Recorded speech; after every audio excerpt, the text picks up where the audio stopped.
যে ভাই আপনারা তো 2 ঈদে দেখুন যায়, এ ছাড়া আপনার আর পাওয়া যায় না, ঘটনা কি? ফের আমি কইছিলাম নাকি জাহান্নামে যাইতে চান, খোনা সব বনাস জান্নাতে যাবো। এই লোকটা বেনামাজি কিন্তু তার টার্গেট হলো জান্নাতে যাইতে চায়।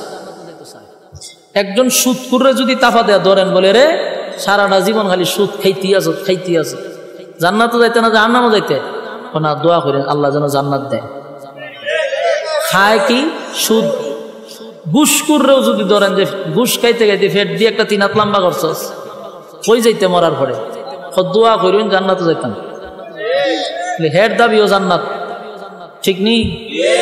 যত সুর বাটপার বদমাশ আছে, বেনামাজি, সুদখোর, ঘুষখোর, সব জোয়াখোর এক জায়গাতে একত্রিত করলে এর আন্দোলন করার প্রয়োজন যে আমরা জান্নাতে যাব, প্রয়োজন আন্দোলন করব। তখন আমি যদি প্রশ্ন করি জান্নাত কি আমরা মামুর বাড়ি না শ্বশুর বাড়ি যেটা চাইলি পাওয়া যায়? এটা তো আবদারের জায়গা না, চাইলি পাওয়া যায় না, শর্ত আছে। বলুন কি আছে? দুনিয়া পাওয়ার জন্য কোনো শর্ত নাই, কিন্তু জান্নাত পাওয়ার জন্য শুধু শর্ত না, অবশ্যই শর্ত আছে। দুনিয়া পাওয়ার জন্য কি নাই? শর্ত নাই। দুনিয়া আল্লাহ যারে মনে চায় তারে দেয়। আস্তিকরেও দুনিয়া দেয়, নাস্তিকরেও দুনিয়া দেয়। মানে আল্লাহ মানলেও দুনিয়া দিবে, আল্লাহরে যদি নাও মানেন তাও আল্লাহ দুনিয়া দেয়। দুনিয়ার ক্ষেত্রে তসবিহ পড়ন লাগতো না, দুনিয়ার ক্ষেত্রে মাথার ফাগরি লাগানি লাগতো না।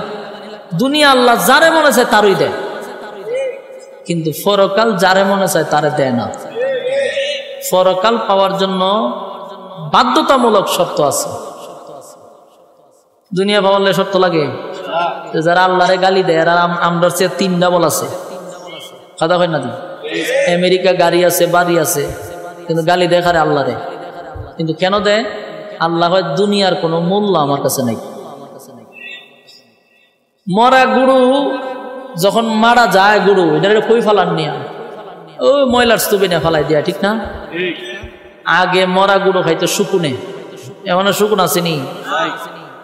ওই যাদের বয়স 30 এরা ছোটবেলা বলতে পারবে শুকুন দেখছে, আর 15-20 বছরের ফুলা মানে যদি শুকুন দেখছে দিলে বুঝবেন হ্যাঁ মিথ্যা কথা বলছে। এরা আস্তে আস্তে 2টা চটপনা দেওয়া দরকার।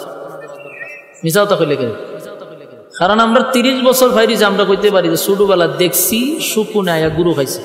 এখন আয়া না কেন? মানুষ গুরুর শুকুনের চেয়ে বড় শুকুন হয়ে রয়েছে।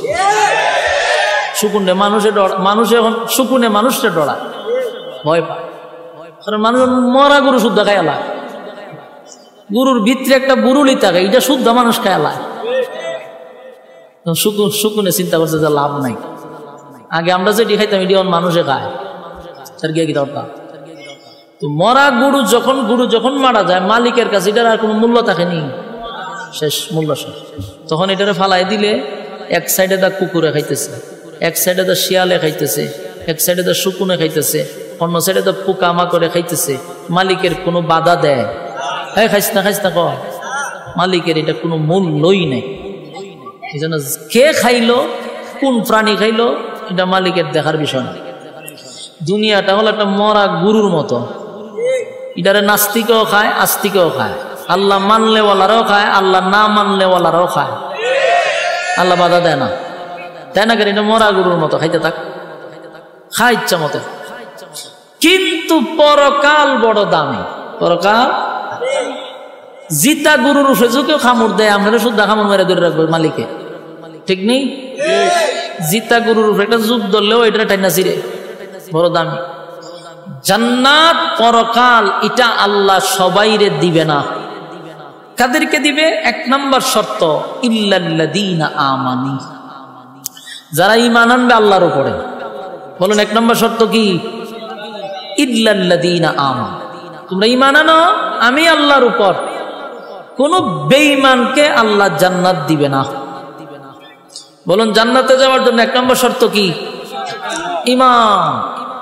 2 নম্বর শর্ত ওয়া আমিলুস সালিহাত, নেক আমল করতে হবে। 1 নম্বর ঈমান, 2 নম্বর নেক আমল। ঈমান আর আমল লইয়া যদি কবরে যান, গুনার কারণে আগুনে জ্বালাবে পোড়াবে ভিন্ন, কিন্তু একটা সময় উঠাইয়া আবার জান্নাত আল্লাহ ঢুকাবে। কেন? ওই যে জাররা পরিমাণ ইমান আছে, এই জন্য ঢুকাইব আবার জান্নাতে। কিন্তু ইমান যদি না থাকে অনন্তকালের জন্য জাহান্নামের আগুনে জ্বলতেই হবে, জান্নাতের গ্রাণ আর পাওয়া যাবে না। এই জন্য 1 নম্বর শর্ত হইল ইমান। 1 নম্বর শর্ত কি? ইমান আনতে। এখন আপনারা যারা এখানে বই নিছেন সবাই তো বসা, আওয়াজ যাদের কানে যাইতেছে সবাই বুঝু 1 নম্বর শর্ত যদি হয় ইমান, তে আমরা সবাই ইমান আনছি। এখানে যারা বসছে সবাই ইমানদার না বেঈমান? সব ইমানের দাবি লইয়া বসছে।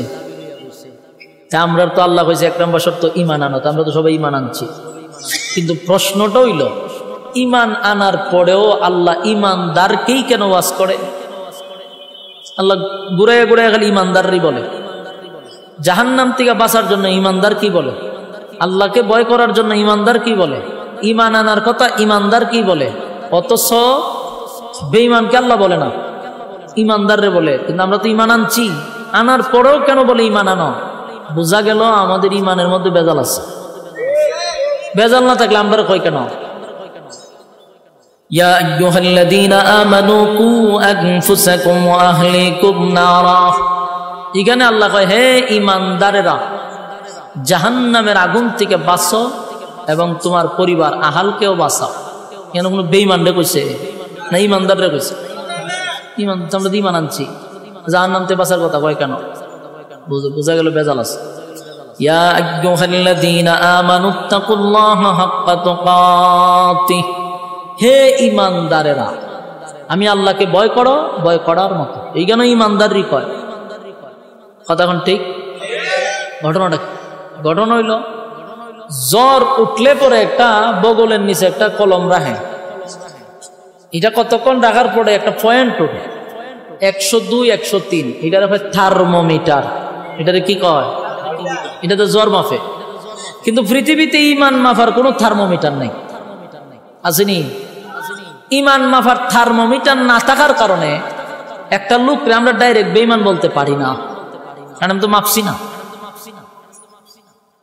ইমান মাপার থার্মোমিটার না থাকার কারণে সুৎকুর, বিশ্ববিখ্যাত সুৎকুর, গোটা পৃথিবীর গবেষকরা বাড়ি চালান দিছে, দিয়া বাড়ি করে আনছে যে বিশ্বের মধ্যে সবচেয়ে বড় সুৎকুর কোন জায়গাত আছে। বাড়ি চালান দিয়া যখন ছেড়ে দিছে এটা বাড়ি বাংলাদেশে ঢুকছে, টাইনা বাই করছে ডক্টর ইউনূসরে। গোটা পৃথিবীতে ডক্টর ইউনূসরে 1 নম্বরে চিনে যে উনি বিশ্ববিখ্যাত সুৎকুর। এই বাড়ি চালান দা বাই করছে।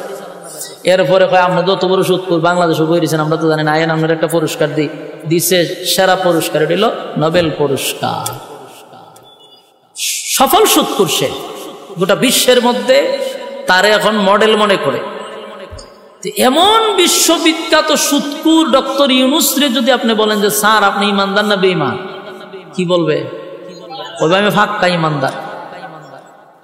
বেঈমান কইতো না জীবন।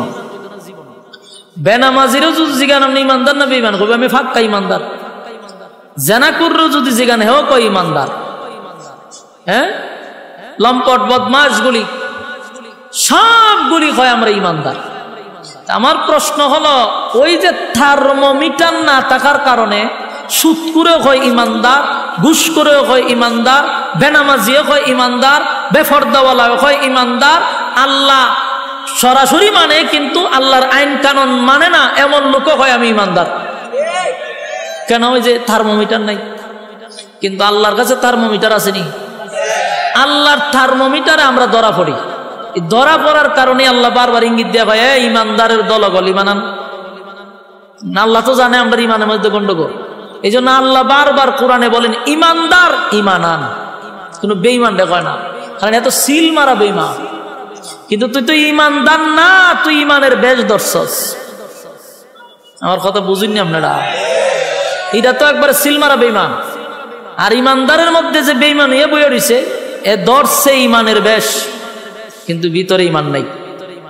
এটা তো মানুষের থার্মোমিটার দিয়ে বাইর করতে না। এই জন্য আল্লাহ বারবার কোরআনে বলতেছে হে ইমানদার ইমানান, হে ইমানদার ইমানান। কারণ ইমানদারকে বলার উদ্দেশ্য হলো ভিতরে গন্ডগোল আছে, পরিপূর্ণভাবে ইমান আনতে হবে। কথা কি ক্লিয়ার বুঝতেছেন?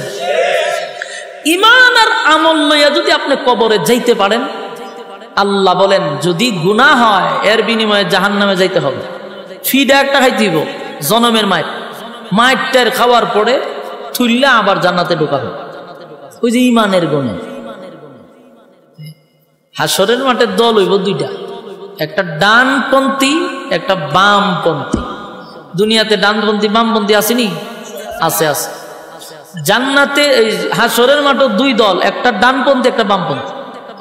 ডানপন্থী যারা ইল্লা আসহাবাল ইয়ামিন, আসহাবে ইয়ামিনদেরকে আল্লাহ ডান হাতে আমল নামা দিয়া বিনা হিসাবে জান্নাত দিব। বিনা হিসাব, হিসাব নিবে না। প্রশ্ন হলে হিসাব নিবে না কেন? কারণ আল্লাহ যাদেরকে জান্নাত দিবে এদের কারো কাছ থেকে হিসাব নিবে না। কারণ হিসাব নিতে গেলে ধরা পড়ে যাবে, হিসাব নিতে গেলে ধরা পড়ে যাবে। এই জন্য যাদেরকে আল্লাহ জান্নাত দিবে এটা বিনা হিসাবে দিবে। তো যারা ডান হাতে আমল নামা পাবে এদের তো খুশির কোনো অভাব নাই, আনন্দের সুডেরা লাফাইতে থাকবে। ডান হাতে আমল নামা পাইছে, এত খুশি, খালি লাফায় খালি লাফায়। ইল্লা আসহাবাল ইয়ামিন, যারা ডানপন্থী, ডানপন্থীদের আমল দিবে ডান হাত, খুশিতে লাফাইব। আল্লাহ জিগে লাফাস কেন? আনন্দে লাফাই। আল্লাহ বলেন জান্নাতের ভিতরে অসংখ্য অগণিত নিয়ামত রাখছে। এই ঢুকবার আগে দিন আসস, ভিতরে তখন গেছে তুই শোন, জান্নাতে ঢোকার আগেই তোদেরকে কিছু স্পেশাল নিয়ামত দিব, যেই নিয়ামত দুনিয়াতে কেউ চাইলে আল্লাহ দিবে না। আমার কথা কি বিরক্ত হইতেছে? যদি ভূমিকা না বুঝেন তো সামনের ওয়াজ কেমনে বুঝবেন? আমি আপনারা জায়গা পর্যন্ত নিতে গেলে আমার এই ভূমিকাটাকে বুঝতে হবে, এরপরে জায়গাত যাইতে হবে। ডাইরেক্ট জায়গাত যাবো কেমনে? ভূমিকা বুঝতে হবে, মনোযোগ দিয়ে শুনে। দুনিয়াতে এমন কিছু নিয়ামত আছে যা মানুষ চাইলে কোনো দিন আল্লাহ দিবে না আর আমরা পাবো না। এমনকি নবী রাসূলগণ চাইলে আল্লাহ দিবে না। আমার কথা বুঝতেছেন? এমন কিছু নিয়ামত আছে যেটা জানি আমরা পাবো না, কিন্তু এখানে যারা বসা আমি সহ প্রতিদিন আমরা মনে মনে এটাই চাই, কিন্তু আমরা এটাও জানি যেটা পাবো না। কিন্তু মিছামিছি কাল্পনিকভাবে আমরা আল্লাহর কাছে এটা চাই, কিন্তু আল্লাহ দিবে না এটা আমরা জানি। নবী রাসূলই দিবেন, আমরা দিব করতে গেলে। কিন্তু এমন একটা মানুষ নাই যেটা প্রতিদিন মনে মনে চায় না। এমন কিছু নিয়ামত আছে, বড় আশ্চর্যের ব্যাপার না? যে জানি আমরা আল্লাহ দিবে না তা আমরা চাই কেন? এটা অটোমেটিক চাই। এর এক নাম্বার নিয়ামত হলো কেউ মরতে চায় না। কতক্ষণ না দি? কেউ মরতে চায়, আমি চাই, জীবনও চাই না। আপনিও চান না, আমিও চাই না। কেউ মরতে চায় না, কিন্তু মরতে হবে। কতক্ষণ? মরতে চায়, মরতে নবীরাও যুদ্ধ আল্লাহ আমার মরণ দিয়ে না বলি তো। আপনি আমি যদি বলি গিয়ে মক্কার সামনে গিয়ে খানায় খাওয়ার সাথে আল্লাহ আমার মরণ দিয়ে না, মরণ দিয়ে না, মরণ দিয়ে না, মরণ দিয়ে না, হারা জীবনে যদি দোয়া করি কবলিবনি। তিনি এটা জানি আমরা জিন্দিগিতে পাইতাম না, কিন্তু প্রতিটা মানুষ খালি কারো বার্তা না মরতাম। কেউ মরতে চায়, এই নিয়ামত দুনিয়াতে কেউ পাবে না আমরা জানি, এরপরে মনে মনে চাই, মরতে চাই না। আল্লাহ কয় জান্নাতে ঢুকার সাথে সাথে নিয়ামত ফ্রি, আর কোনোদিন মরবি না। সুবহানাল্লাহ। জান্নাতে কি নাই? মরণ নামক বস্তুটারে মেরে নেব। মরণ নামক বস্তুটারে আল্লাহ জবাই করবো জান্নাতীদের সামনে, যে আজকের থেকে অনন্ত কালের জন্য তোরা বসবাস কর, আর মরণ নেই। সুবহানাল্লাহ। এক নাম্বার মরণ নাই। এক নাম্বার কি নাই? জান্নাতের ভিতরে, জাহান্নামের ভিতরে মরণ নাই। ওইসিনি বালাহা। জাহান্নামের ভিতরেও মরণ নাই। জান্নাতের ভিতরে যেমন নাই, জাহান্নামের ভিতরে নাই, মরণ নাই।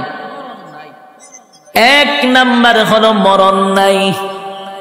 দুনিয়াতে যদি কেউ চায়, বলুন এটা আল্লাহ দিবে, কেউ পাবে? এই নবী রাসূল যদি আল্লাহর দরবারে দরখাস্ত করত, মালিক আমাদেরকে মরণ দিয়েন না, দোয়া কি কবুল হইত? কুল্লু নাফসিন যায়িকাতুল মাউত, প্রত্যেকটা প্রাণী তার মৃত্যুর স্বাদ গ্রহণ করতেই হবে। তাহলে দোয়া কবুল হবে। এক নাম্বার হলো মরণ নাই, মরণ নাই, মরণ নাই। দুনিয়াতে আমরা চাইবো কিন্তু পাবো না। দুনিয়া হলো আফসোসের জায়গা। দুনিয়া কিসের জায়গা? দুনিয়া আফসোসের জায়গা। দুনিয়া আফসোসের জায়গা। দুনিয়ায় মানুষ শুধু আফসোস করবে, জান্নাত আফসোসের জায়গা নয়। আল্লাহ বলেন এক নাম্বার হলো দুনিয়াতে কেউ মরতে চায় না রে, কিন্তু মরতে হবে, মরতে হবে। জান্নাতের ভিতরে ঢোকার সাথে সাথে আর কোনোদিন মরবি না। কয় নাম্বার? আতো গণ্যেন যে কোনটা কোনটা আপনার সান এটাতে ফাইতেন না, আতো গণেন। এক নাম্বার মরণ নাই। দুই নাম্বার হলো পৃথিবীর কোন মানুষ বৃদ্ধ হতে চায় না। ওমা আপনারা ঠিকই বোঝা যায় আপনারা সবাই বৃদ্ধ হইতে চান। আমি কই ওয়াজ করতাম, এটা কি গুরুস্থান? সেদ বেত নাই, ওই ভাবনার মানুষের মতো। ভাবনার মানুষকে কাককুতানি দিলে 3 দিন পরে হাসি দেয়। আমি আজকে আইছি, আজকে হইতে আইছি জানেন, নাটুর থেকে আইছি কেন প্রোগ্রাম করতাম। গতকালকে নাটুরে প্রোগ্রাম ছিল, ডাইরেক্ট নাটুর থেকে এখানে আইছি। এখানকার মানুষই তো বড় মারাত্মক, কাতকুতানি দিল হাসি দেয় না। আপনারা তো নারায়ণগঞ্জ মানে কি বাংলাদেশের মধ্যে একটা উন্নত মানের একটা জেলা হইল নারায়ণগঞ্জ, এবং আপনারা সচেতন। আপনারা যদি আওয়াজ না দেন তে ভাবনায় যদি গিয়া ওয়াজ করি লাভ হইব? ঠিকানার এখানে সমানে লইব কেমনি? একটু কথা কইেন, আমার কথাগুলি আপনি আঙ্গুলো গনেন, মনে মনে দেখেন তো এটি আপনার সাননি।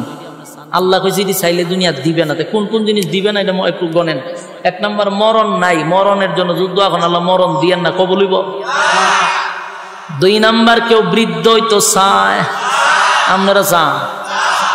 সাদা দাড়ি লইয়া সেলুন ঢুকে আইবার সময় খালা হইয়া বাইরে বাস্তব না। বুড়ারে যদি জিজ্ঞানাও চাচা দাড়ি দিয়ে সাদা আছেন, কালা করছেন কেড়ে, নাহলে বুড়া দেখা যায়। এই চাচা মিয়ার উদ্দেশ্য সে বুড়া হতে, কিন্তু বুড়া অন লাগবো নি। পৃথিবীর কোন মানুষ বৃদ্ধ হতে চায় না, বৃদ্ধ হতে চায় না। আমিও চাই না, আপনিও চান না, কিন্তু বৃদ্ধ আমাকে হতেই হবে। বার্ধক্যে পৌঁছে যেতে হবে। যদি হায়াত থাকে তাহলে বার্ধক্য পর্যন্ত আপনাকে নিয়ে যাবে। বয়স যত বাড়বে তখন চোখের জ্যোতি কমবে, শরীরের শক্তি কমবে, দাঁত গলি লড়াচড়া করবে, বার্ধক্যে আপনাকে পৌঁছাইয়া দিবে। কেউ যদি দোয়া করে, মালিক আমাকে আপনি বৃদ্ধ বানায়েন না, বৃদ্ধ বানায়েন না, দোয়া কি কোনদিন কবুল হবে? এটি চাইলে পাওয়া যায় না। আল্লাহ বলেন জান্নাতের ভিতরে ওয়াদা দিলাম, বান্দারে ওয়াদা দিলাম।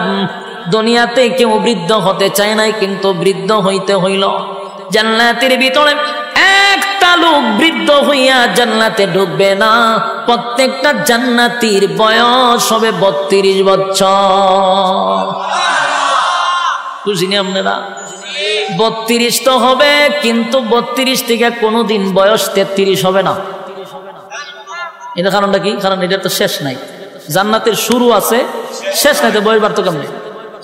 32 বয়স, কোনদিন চামড়া ডিল হবে না, চোখের জ্যোতি কমবে না, চেহারার গ্লেজ নষ্ট হবে না। জান্নাতের ভিতরে আমার মালিক বলেন ঈমান আর আমল লইয়া যদি কেউ কবরে যাস, ওয়াদা দিলাম আর কোনদিন বৃদ্ধ হবি না। পৃথিবীর কোন মানুষ বৃদ্ধ হতে চায় না গো, কেউ বৃদ্ধ হতে চায় না, কেউ বৃদ্ধ হতে চায় না। কিন্তু এই আশা তো দুনিয়ায় পূর্ণ হবে না। দুনিয়া আফসোসের জায়গা, দুনিয়া আফসোসের জায়গা, জান্নাত আফসোসের জায়গা নয়। আল্লাহ বলেন জান্নাতের ভিতরে টাটকা যুবক বানায়া দিব রে, কমপক্ষে 32। অনেকগুলা রাওয়ায়াত আসছে 32 আসছে, 26 আসছে, এরকম ভাবে অনেকগুলা রাওয়ায়াত। সর্বনিম্ন ধরেন 32 বছর টাটকা যুবক বানায়া জান্নাতের ভিতরে রাখবে। জোরে জোরে কোন সুবহান। এই আফসোস আপনার ভিতরে আসেনি? কথা হয় না। কেউ বৃদ্ধ হতে চায় না, কিন্তু আফসোস দুনিয়ায় পড়া হবে না। দুনিয়া আফসোসের জায়গা। 3 নাম্বার হলো খাটো মানুষ যদি দোয়া করে আল্লাহ আমারে লম্বা বানায়া দেন, এটা কবুল হইব নি? খাটো মানুষ লম্বা হয় না, দোয়া করলেও কোনোদিন লম্বা হবে না। অনেকের বডি একটু ভালো চায়, সবাই ভালো একটা ফিগার চায়, ঠিক নেই? না আমার শরীর, আমি সুফাত বলে আমার অর্ধেক খালি থাকে, আল্লাহ জানে কে শুরুর থেকে অনপুর একজন মানুষ আমি যদি দিয়ে চাপি একজন মানুষ বসতে পারবো। অথচ আমি বয়ান করি সিজনে না হয়, আমার তো সিজন আন সিজনে সারা বছরই বয়ান করার লাগে। ঘরে ধরেন না 300, 350, 400, 500 প্রোগ্রাম করণ যায়। 500 প্রোগ্রাম যদি করি, 500টা প্রোগ্রামের প্রধান বক্তা আমার থাকতে হয়। 3টা ডেলি করলে কোনো না কোনো একটাতে আমি প্রধান বক্তা আছি। আচ্ছা পঞ্চান প্রধান বক্তার যে একটা বয়স, একটা ফিগার থাকে, আমার কোনোটা আছে? আমি কোনো ক্যাটাগরিতেই পড়ি না। আমার মাঝে মাঝে নিজেরই শরম লাগে, আমি একটা বক্তা, সাইজ মাইজ কিচ্ছু নাই, শুকনা তো শুকনা, ফাল্লাত মাপলে 60 কেজি হই না কোনো সময়। তা আমার কিন্তু মনে মনে একটা আফসোস আছে, আমার মনে মনে কিতা আছে, আপনার মাঝে মাঝে সাইজ একটু মোট হইলে ভালো আছে, এটা কিন্তু আমার মনে মনে একটা আফসোস। কিন্তু মাগার বয়স বাড়তেছে, আফসোস আর পুরা হয় না, এটা দিয়ে কমে, লক্ষণ খুব খারাপ। সবাই একটা ফিগার চায়, ভালো একটা বডি চায়, কথা এখন ঠিক নেই?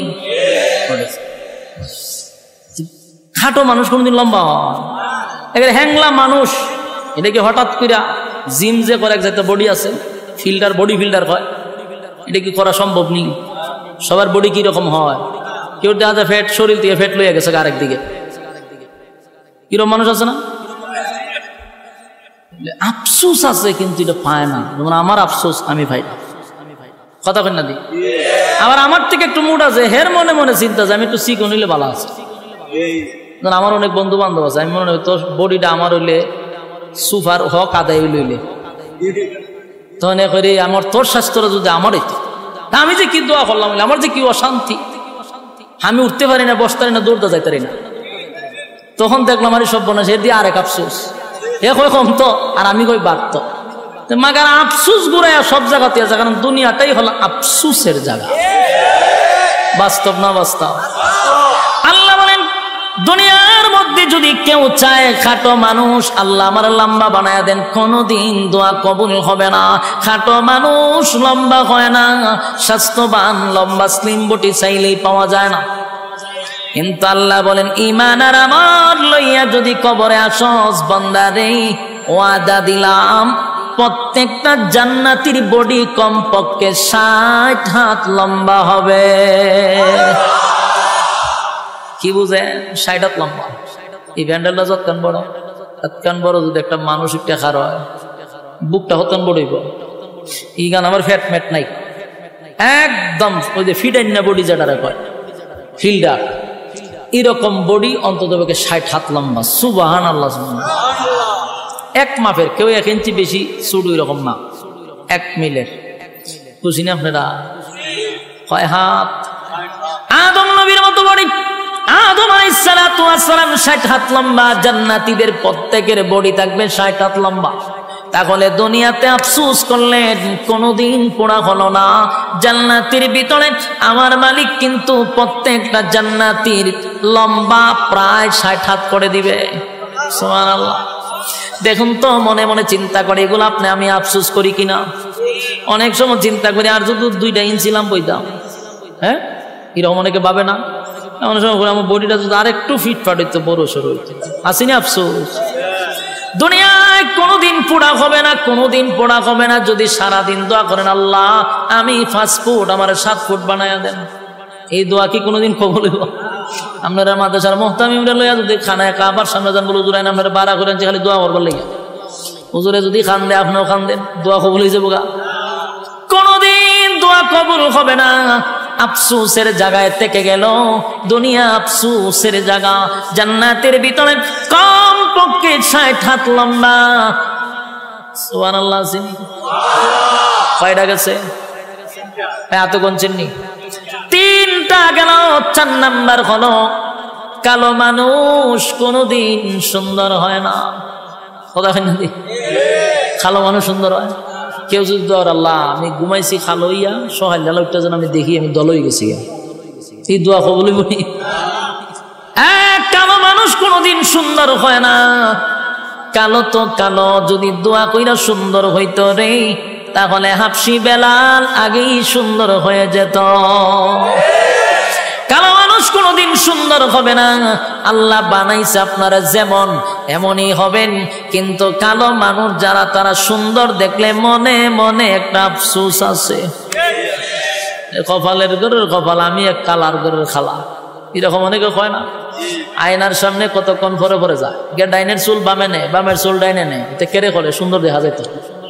হ্যাঁ কথা কই না দি, এই বুং বাং কেন করে? একবার পিছাতে চায়, একবার সামনেতে চায়, আয়নার সামনে এক লাখ লাখ কথা কয়, বুঝায় হের একটু সুন্দর লাগতো, উদ্দেশ্য একটাই সুন্দর লাগে। কিন্তু তুই চেষ্টা করস, তুই কি খালা মানুষ সুন্দর হইবি নি?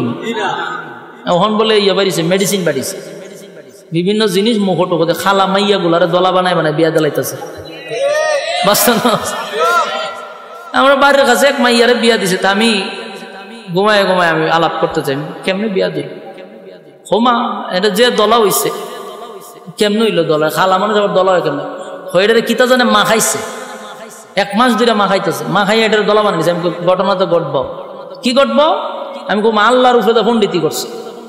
আল্লাহ বানাইছে এটারে খালা, এটারে বানাইছে বন্দায় দলা, তাহলে এই দলা বেশি দিন নাই, নির্ঘাত দুর্ঘটনা ঘটবে।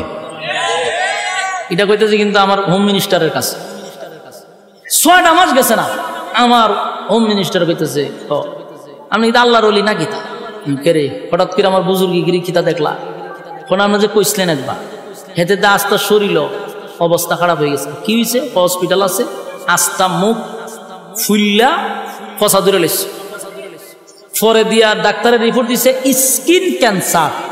এটারে কি কয়? Skin cancer.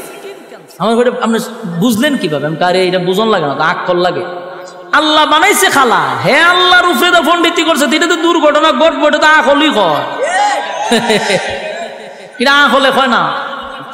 ক্রিম দিয়া যে সাদা করছে, এটা অ্যাসিড দিয়া মুখ ফুইরা সুন্দর করাইছস, এটা ফলাফল কি ভালোই বলি? এটা স্কিন ক্যান্সার হবে 100%। বাস্তব না বাস্তব?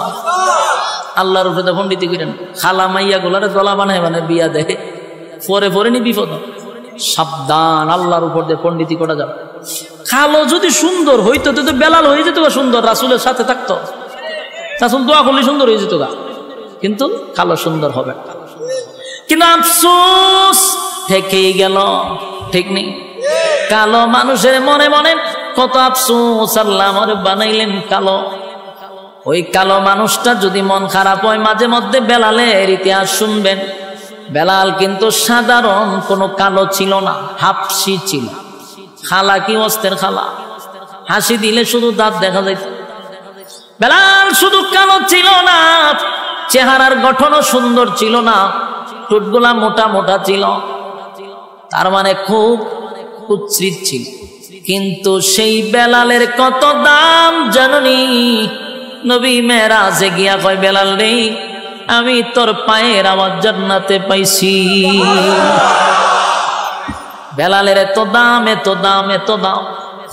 যুবক ভাই, হাবশি বেলালের এত দাম, কিন্তু কালো ছিল, কালো ছিল। কালো বেলাল যদি আজান না দিত রে, সেদিন আর শোবে সাদিক হতো না। বেলাল আজান না দিলে আর সে গিয়া ফসতো না। কালো আছেন, কিন্তু দাম কম না বেশি? সাইর কালো আছেন, এগুলা এদের দাম সবচেয়ে বেশি। লুকমান হাকিম উনিও কালো ছিল, ওনার দাম অনেক বেশি। তাহলে দুনিয়াতে যারা কালো, তাদের আফসোস আছে না নাই? সুন্দর হতে চায়, সুন্দর হতে চায়, সুন্দর হতে চায়। আল্লাহ কয়, বান্দারে, ঈমান আর আমল লইয়া যদি কবরে আসতে পারস, ওয়াদা দিলাম প্রত্যেকটা জান্নাতীকে আমি ইউসুফ নবীর মতো সুন্দর বানায়া দিব। এই ইউসুফ নবী কত সুন্দর জানো?